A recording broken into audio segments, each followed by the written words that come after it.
बिस्मिल्लाहिर्रहमानिर्रहीम। अस्सलाम वालेकुम my YouTube family and friends, कैसे हैं आप सब। उम्मीद है सब खैर खैरियत से होंगे। आज देसी जायका एंड टिप्स विद हुमा में बन रहा है बहुत मज़ेदार सर्दियों की स्पेशल मीठा गजरेला। गजरेला अगर आप बनाना चाहते हैं तो इसको इस तरह से बनाइएगा, ये ना तो ज़्यादा बहुत थिक हो और ना ही बहुत ज़्यादा लिक्विडी हो। तो फ्रेंड्स, रेसिपी स्टार्ट करने से पहले मेरी आपसे गुजारिश है कि प्लीज़ मेरे चैनल को लाइक और सब्सक्राइब कर दें, बेल आइकॉन को प्रेस कर दें ताकि आपको मेरी वीडियो मिलती रहें। रेसिपी स्टार्ट करते हैं। यहाँ मैंने 3 टेबल स्पून जो है चावल लिए हैं। ये बासमती राइस है। अगर आपके पास टोटा चावल हैं तो आप वो ले लीजिएगा। इन चावलों को मैंने साफ करके तकरीबन 40 मिनट के लिए भिगो के रख दिया है। जितनी देर चावल भीगे हैं इतनी देर मैंने यहाँ पे 300 ग्राम गाजर ली है। गाजरों को मैंने धो के अच्छी तरह से फिर मैंने इसको जो है छील लिया है। छीलने के बाद मैंने इसको ग्रेटर की मदद से जो है यहाँ पे इसको कद्दूकश कर लिया है। आपके पास अगर मशीन है तो आप इसमें भी कद्दूकश कर लिएगा। हमें गजरेले के लिए इस तरह से लच्छे वाली गाजर चाहिए। चावलों को मैंने जो है 40 मिनट के बाद मिक्सी जार में पीस लिया था। इसको मैंने इसलिए पीसा है ताकि हमें खीर बनाने के लिए ज़्यादा घूटा ना लगाना पड़े। यहाँ पे मैंने एक पैन लिया है। पैन में मैंने जो है 1 किलो जो है दूध डाल दिया है। ये आम खुला दूध है जो मार्केट में मिलता है। फ्रेंड, इसलिए मैंने ये लिया है कि इसमें फैट ज़्यादा होता है। इसके साथ यहाँ पे मैंने तकरीबन 1 कप जो है वो पानी का ऐड कर दिया। पानी मैंने इसमें इसलिए शामिल किया है ताकि हम जो है अपनी खीर को ज़्यादा देर तक पका सकें।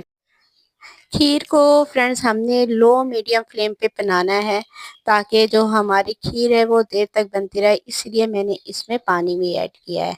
अब यहाँ खुशबू के लिए मैंने 3 सब्ज़ इलायची ले ली है। इसके मैंने इस तरह से कूट के इसके जो है बीज इस तरह से कर लिए हैं। अगर आपके पास इसका इलायची पाउडर हो तो आप वो डाल दीजिएगा।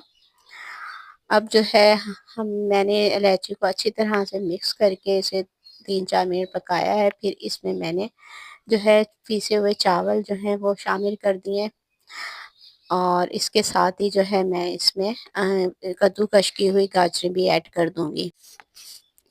प्याली को अच्छी तरह से साफ कर रहे हैं। साथ ही मैंने इसमें कद्दूकश की हुई गाजरें भी ऐड कर दी हैं।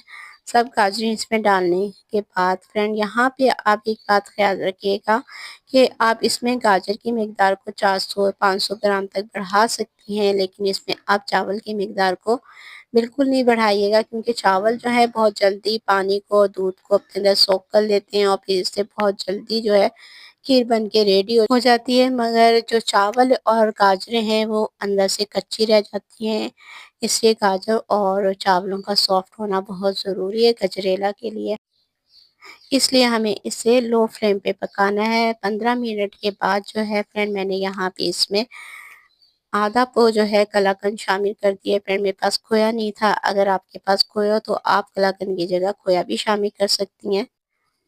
सारी कलाकंद को मैंने इस तरह से पीसेस करके दूध में शामिल कर दिया है।